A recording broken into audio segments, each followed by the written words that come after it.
YouTube universe. What's going on, all my Hitman and Harley Quinns? You know who it is. It's your favorite mother freaking role model, the Buddhist. Who's out with an attitude, Hitman Thornton, for our reaction T Vizzle. What's going on, peoples? Hey, take two. Just want to say real quick, I did post, this is a redone, review of Shang-Chi, because the first one I did, I was just extremely tired and we're just kind of rushing to do it, and there was a lot of things I forgot, and I'm just like, no, can't do this. I gotta do it right. Plus, I want to see the movie again. So, delete, smash, cut, rewind. Now, all right. I dig this movie. Okay, Shang-Chi was off the chain, people. Shang-Chi ain't nothing to fuck with. Okay, or should I say, his pops ain't nothing to fuck with. Okay. Now, from what I'm understanding, the Shang-Chi event, this story, is obviously taking place after Endgame, but is also taking place before Spider-Man Far From Home and No Way Home, from what I understand. Okay, so, but this is also, from my understanding, taking place during Falcon and Winter Soldier. Okay? We're all caught up now. We all understand in the timeline where this is happening. Okay. Now,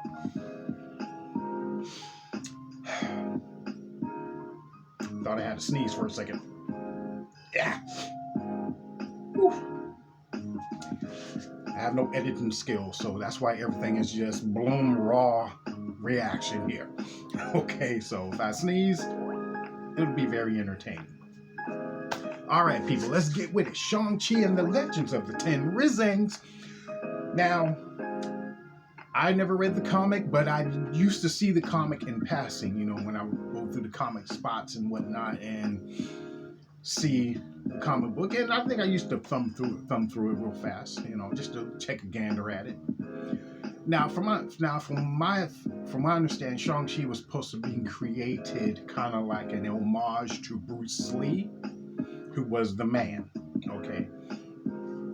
And in my opinion, okay, Shang-Chi is doing for the Asian community what Black Panther doing for the Black community. Okay, giving us a superhero. Okay, not some sidekick, not some offshoot. Okay, no shade, Falcon. You know I love you, but is it's giving us something. Giving us a headliner basically. So Shang-Chi was just awesome. And in the comics, because Shang-Chi's pops, the character Wen-Wu, played by Tony Leung, who is a phenomenal actor. Okay, he also did a movie called The Grand Master, which is supposed to be a different adaptation or take on Yip Man. But of course, we all know Donnie Yen did more detailed story and just phenomenal, did an awesome Yip Man story. But it was a movie called The Grand Master that Tony Leung was in, and he was basically doing a Yip Man story, which was a beautifully shot movie. Beautifully shot. I forgot the director's name, it escapes me, so my bad. But if you get a chance, check it out. And he had also done some serious stuff. He done some, oh man, Tony Leung, he got his freak on too, acting wise. He did some little sexual type film. I forgot the name of it though. I got it. Anyway, I don't want to get caught up in all that. But so the Mandarin in the comics, he had, he has 10 rings on his fingers. Okay, but in the movies, it looks like they decided to switch it up and just make it, 10 bracelets. but they're rings. And I guess they decided to do it that way probably because it would be too similar to the Infinity Stones. So I guess they decided to do it this way to give it its own, its own thing, its own little thing. So maybe down the road they'll switch it to rings. Who knows? But the reason they did it, I'm guessing that's probably why they did it this way. Okay, because they always will take, if they bring, whenever it's a comic book or novel and they bring it to film, they're always going to switch a little something up. So, but also pays homage to the old school martial art films that I grew up on, when some of those martial artists or monks or whatever would have all these bracelets on their hands that they use for, as to block and stuff. So, that's kind of cool too. I can see them doing like that. Like the movie Kung Fu Hustle. They had something similar like that there. So, anyway. But, yeah, the Mandarin, played by Tony Leung, obviously he was behind a lot of stuff. Him and his organization, the Ten Rings, were behind a lot of stuff, but they were just in the shadows, manipulating things. Also, they were also behind Tony Stark in the first Iron Man, when he got kidnapped, when he went to Afghanistan, and he was kidnapped, and Obadiah Stane and all that. They manipulated that whole thing. They were behind that whole thing. So, you know what? There you go. So I find that very interesting. Made me go back and watch Iron Man too. So, so anyway, I found that kind of interesting. But this movie was badass. It was awesome. And this movie was very complex, shades of gray in a lot of different ways. It wasn't just black and white half the time. Kind of similar to Black Panther. You have people, siding with T'Challa, but you also have people siding with Killmonger. Not in the movie, I'm talking about people that watched it. People were understanding where Killmonger was coming from, but you also have people understanding where T'Challa was coming from. I understood both sides. I mean, Killmonger had a lot of good points, but the way he was going about it, nah. But he was making a lot of good points. So, Shang-Chi was very complex. I mean, you really understood and felt where the Mandarin was coming from, Wen-Wu, Tony Leung's character. You understood where he was coming from, with the stuff that he was doing, but he wanted to change his life. He met his lady, he met his bae. Are people even saying bae anymore? Anyway, he met his lady, and he met her in the forest, and she was a martial artist as well. And the way they met and when they fought, that's him getting his little swag on. That was his way of, And it was very Crouching Tiger, Hidden Dragon-ish. Their fight was like flirtation, and it was very romantic. It was a dance, and I'm a martial artist myself. Been a martial artist since I was a kid all the way up till now. Trust me, I can hold my own. I, got some skills, aka Black John Wick. So there's I was seeing a lot of variations of different types of Tai Chi and Kung Fu, and there was a little bit of everything happening in that fight between those two. From what I saw, some other martial artists may have seen something different. But I thought that was very smooth. I thought it was very cool, very nice, very nice. And the way he raised his son, and very old school, cracking that whip on him. His brutal training, the way he treated his son, but the daughter was excluded, kind of very similar how China in real life kind of favors sons over daughters. And, and the daughter trained in secret because she wasn't allowed to train with the guys. So she just trained by watching. How? I don't know, because you need a partner at some point, but it's a movie, so hey, you gotta make it work. And how he developed, and and then his mom's was killed because once his father stopped doing all the Ten Ring stuff, he wanted to have a family, settle down, but still have people come looking for him because he's the Mandarin. So. And I remember hearing some YouTubers say was a YouTuber, critic, reviewer, basically saying that when Wu, the Mandarin, he had a very Godfather-like quality. Al Pacino played, what was that character's name? Don Corleone.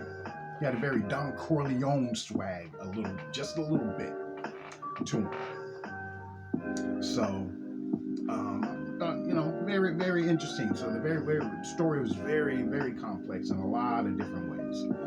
So, but I'm not going to go through a scene to scene to scene to scene. I'm just expressing I like the characters. I like, Simu Liu, who played Shang-Chi, badass. From what I understand, he just learned martial arts to do the film. But he looked like a veteran at it. He was badass. Especially the bus fight scene. From what I understand, that was a bit of an homage to a Jackie Chan movie where he had a bus fight scene and the way he used his jacket. The stunt coordinator who passed away, who worked on The Matrix and with Jackie Chan, he did that fight scene, and after he did the movie, he passed away. R.I.P. OG. I wrote it down somewhere in one of my notes here. Brad Allen, I believe.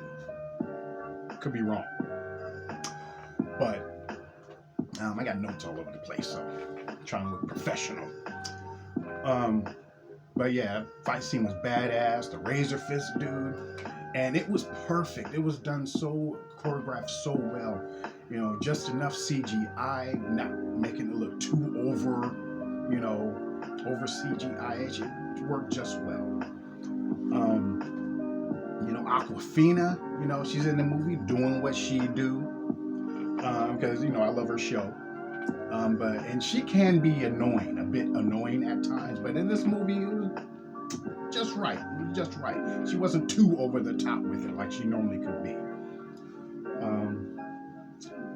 When the dad sent the guys after his son, and then he started tripping but also, let me go back here. It showed it was shot in San Francisco. It showed how them two been friends for a long time, and the family dynamic with Katie, that was Awkwafina's character, her family, and the difference between, they had the little subtle little, excuse me, had a burp, had to hold it in, didn't want it to be loud, got manners. How the family dynamic and how they had that little jab with speaking American and speaking, the mother's language, the mother language kind of thing. Thought that was kind of cool. It was all good. It was all good. Because again, trust me, they needed this type of movie to make up for Iron Fist and Mulan. Yeah. So Shang-Chi definitely had to be a win. Whew. They needed a win because those last two. Anyway, I'm getting off track here. So, but yeah, movie's badass. And then when he went to find his sister, because he thought she was going to be in danger, and she's running this like underground fight club Mortal Kombat thing. Wong makes an appearance, fighting Abomination, who was voiced by Tim Roth, from what I understand. Because if you remember, Tim Roth was supposed to be Abomination in the Incredible Hulk movie. That's where he transforms into, from I believe. Yeah. And I thought that was cool. Ronnie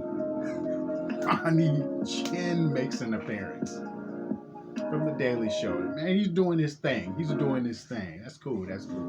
He was funny. He was good. He was cool. And then, then he sent his, the dad sends all the killers after to get them, and I don't know why. He could have just shown up to talk to them. But we needed some fight scenes, I guess. I'm just gathering my thoughts because there was so much happening that was so badass and cool. Shang-Chi fighting the dude with the mask, and the name escapes me. I don't know why. It just did. Did I write it down somewhere? No, I didn't, like a dork. gotta get better at this. But that character didn't have much going on anyway. But he is an important character in the comics. But in the movie, yeah, he was treated more like a lackey. So, but he was still badass. That's to do with the mask and, you know. Yeah, the scaffold fight scene was badass. Yeah, just a lot. And then when the dad, you know, interrupts the fight, brings him back, you know, finally talk to him, and also Ben Kingsley, Trevor Slattery. I was so stunned that he was in this movie. But granted, it makes sense because that horrible Iron Man 3 movie, God, I hated that movie so much. Oh my God, that movie was awful. The only thing that saved that movie for me is when he was having the fight scene and he was jumping from suit to suit. That was cool, but that movie was so god awful. God, it was terrible. But being Trevor Slattery was basically pretending to be the Mandalorian. I said Mandalorian. The Mandarin. Jeez. And it turned out to be all fake propaganda. And the real Mandarin was like, no, you ain't, So snatched him up, locked him up, and instead of killing him, I guess he was so entertained by his theatrical, by him being an actor and very entertaining. He was basically his court jester, and he had him locked up. So I thought that was cool that Sir Ben Kingsley, made an appearance. So with that character, which is cool. And I also thought it was kind of funny when he's up there talking to Shang-Chi and basically explaining why he became an actor and all that, and he just thought the original OG movie, Planet of the Apes, he thought those were really apes acting. And he was just amazed how they got them to act so. Wow, dude, really? But it was done well to the point where he wrote that. But the way he was explaining it, he wasn't coming across like he was, like a ditz, like stupid. You know, he was just very amazed and surprised, but it was still funny. But he wasn't saying it like he was a ditz or a dumb person kind, even though he was. But I thought that was kind of cool. But anyway, special effects, the moving forest. That headless little furry wing thing or whatever. Obviously another merchandise sale for kids. Michelle Yeoh makes an appearance. Hope she fine as hell. Got a little thing for her. Even though she didn't have a lot to do in the movie, but when she was on, she shined. She played the sister of Shang-Chi's mother, she was badass too, by the way. The whole movie itself was just amazingly shot by director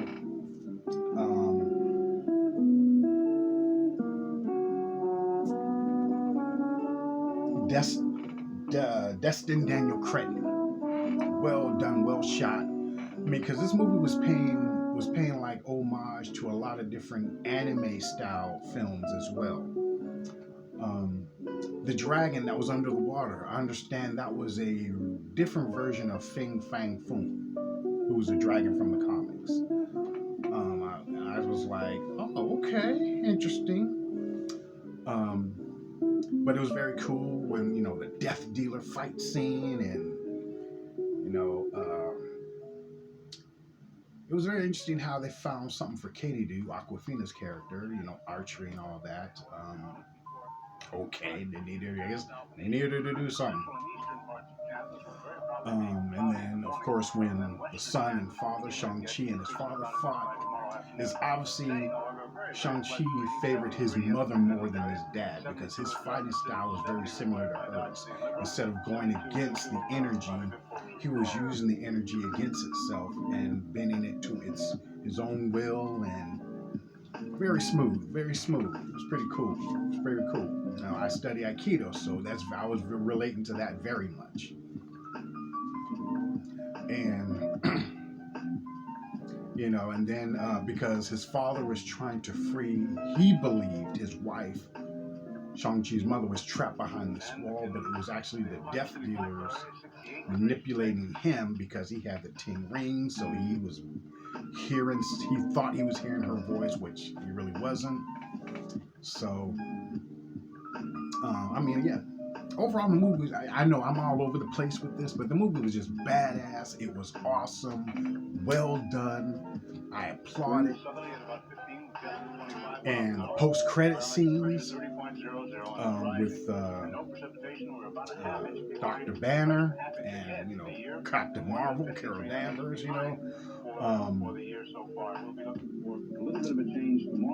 made an appearance, they're, trying to figure out where, it was also funny when Wong showed up with, because earlier in the film, Shang-Chi and Katie are talking to friends, they're talking about all the stuff they do, and blah, blah, blah, and at the end of the movie, they were back doing that again, and they were trying to explain to them where they were and all that, and they were just looking at them like, okay, you're making this all up.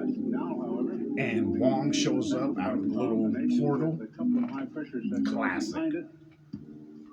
But yeah, the post-credit scene with Captain Marvel, Dr. Banner, and he wasn't in Hulk form anymore. I'm guessing it was probably too expensive. That movie had a budget, so, and I'm sure they'll make up a reason why he wasn't in Hulk form anymore. But that's what my guess is. It's expensive, and that movie probably had a budget, so a budget line. So that was cool, and the rings are setting off some kind of beacon because the rings are extremely old, and the beacon is coming from somewhere, and they got to figure out where all that is. But overall, I love the movie. It was badass. It was awesome. Very cool, and it's very interesting. The other post-credit scene that the sister is now taking over from where the father left off, because it's obviously she always admired her father and what he did, his swag, and so now she's got her own 10 rings, combining that with the Fight Club thing that she has. So yeah, it's going to be very interesting to see where this is going to go. But I enjoyed it. Shang-Chi, Legend of the 10 Rings, badass, awesome, another win. A lot of people thought this movie wasn't going to do much or do anything. It's still raking in money at the box office, still.